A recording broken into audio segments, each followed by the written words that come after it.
Hello everyone, this is Palvi Raheja from Abohar. I have done MSc Mathematics and B.Ed. B.Ed को सुनते ही आपके दिमाग में सबसे पहले क्या आया? पीटेट. एंड आफ्टर पीटेट हमारा मेन टारगेट है मास्टर कैडेट, है ना. तो मास्टर कैडेट को क्वालिफाई करना कोई आसान बात नहीं है, क्योंकि मास्टर कैडेट के कंपटीशन इतना हार्ड हो चुका है कि हमें हार्डवर्क के साथ साथ स्मार्ट वर्क भी करना पड़ेगा.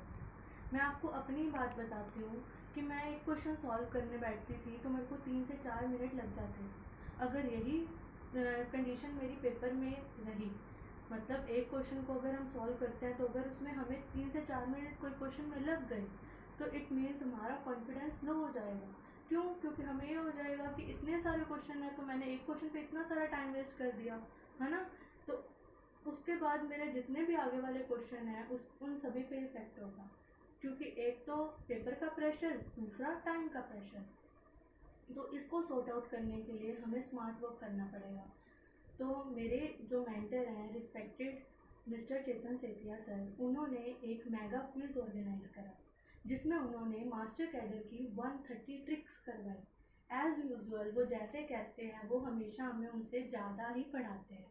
इट मीन्स अगर उन्होंने हमें 130 ट्रिक्स बोला था तो हमें उससे ज़्यादा ही ट्रिक्स करवाई है.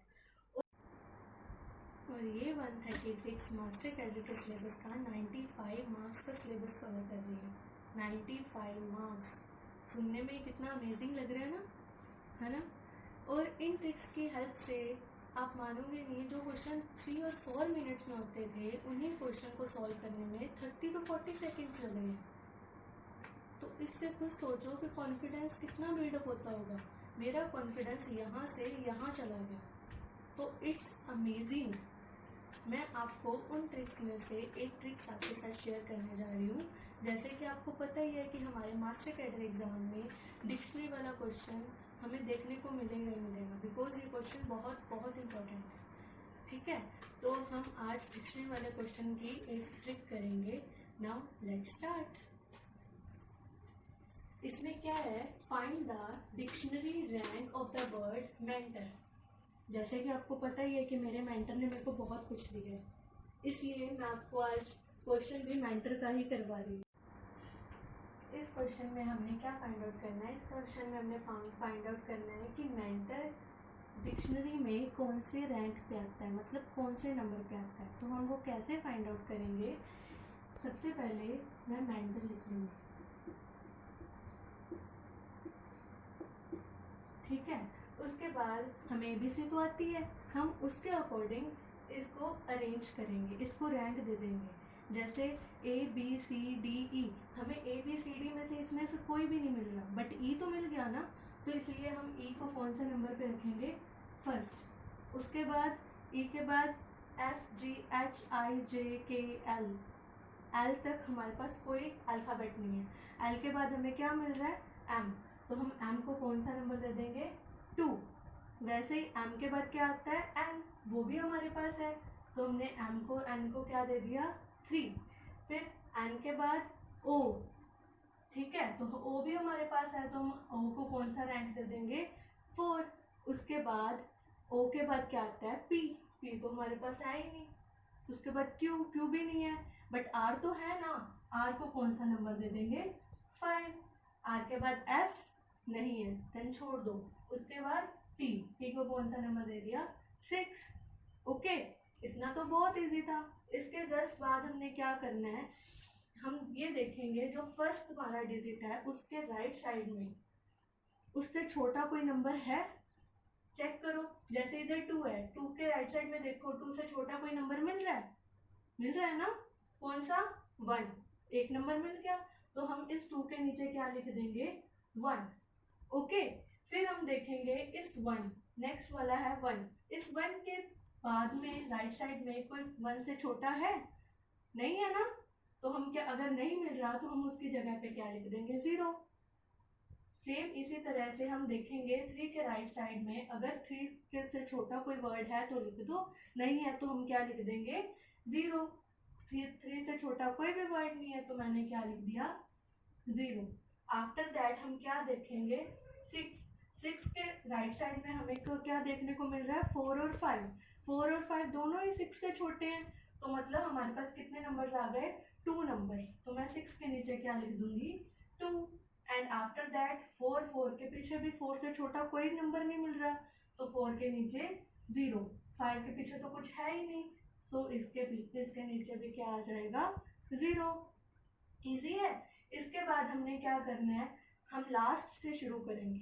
लास्ट से शुरू करके क्या लिखेंगे, हमेशा फैक्टोरियल, हमें पता है परमुटेशन कॉम्बिनेशन में हमें फैक्टोरियल्स तो याद करने ही पड़ते हैं, तो हम क्या करेंगे, लास्ट से हम फैक्टोरियल्स में लिखेंगे। कहाँ से फैक्टोरियल कहाँ से शुरू करेंगे, 0 से, हमेशा 0 से ही शुरू करोगे।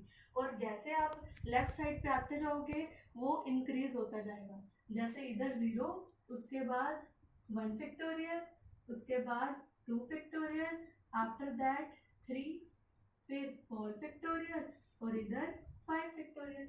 ओके, और हमें तो पता ही है कि फैक्टोरियल वाला चैप्टर, फैक्टोरियल तो हमें आते ही होते हैं। तो अगर नहीं आते तो भी मैं आपको बता देती हूँ कि अगर हम 5 फैक्टोरियल को ओपन करेंगे तो 5 factorial it means 5 into 4 into 3 into 2 into 1। ठीक है, तो 5 4 जा 20, 23 जा 60, 62 जा 120, 121 जा 120। तो इट मीन्स 5 फैक्टोरियल हमारे पास क्या आ गया, 120। ऐसे ही हमारे पास बाकी फैक्टोरियल सॉल्व हो जाएंगे। तो 5 फैक्टोरियल हमारा 120, तो जो आ गया हम क्या करेंगे, इन दोनों को वर्टिकली मल्टीप्लाई कर देंगे। 120 1 जार 120, देन प्लस 4 फैक्टोरियल कितना होता है, ऐसे ही आप 4 फैक्टोरियल को करोगे, 4 3 2 1 इट्स 24। 24 को मैं 0 से मल्टीप्लाई करूंगी तो 0। फिर 3 फैक्टोरियल क्या होता है, 6 को अगर मैं 0 से मल्टीप्लाई करूंगी तो फिर से 0। फिर 2 फैक्टोरियल क्या होता है, 2 को अगर मैं 2 से मल्टीप्लाई करूंगी इट्स 4। 1 फैक्टोरियल इट मीन्स 1 को अगर मैं 0 से मल्टीप्लाई करती हूँ तो ऑब्वियसली हमारे पास क्या आएगा, 0। देन 0 फैक्टोरियल क्या होता है, 0 फैक्टोरियल 0 नहीं होता, 0 फैक्टोरियल 1 होता है।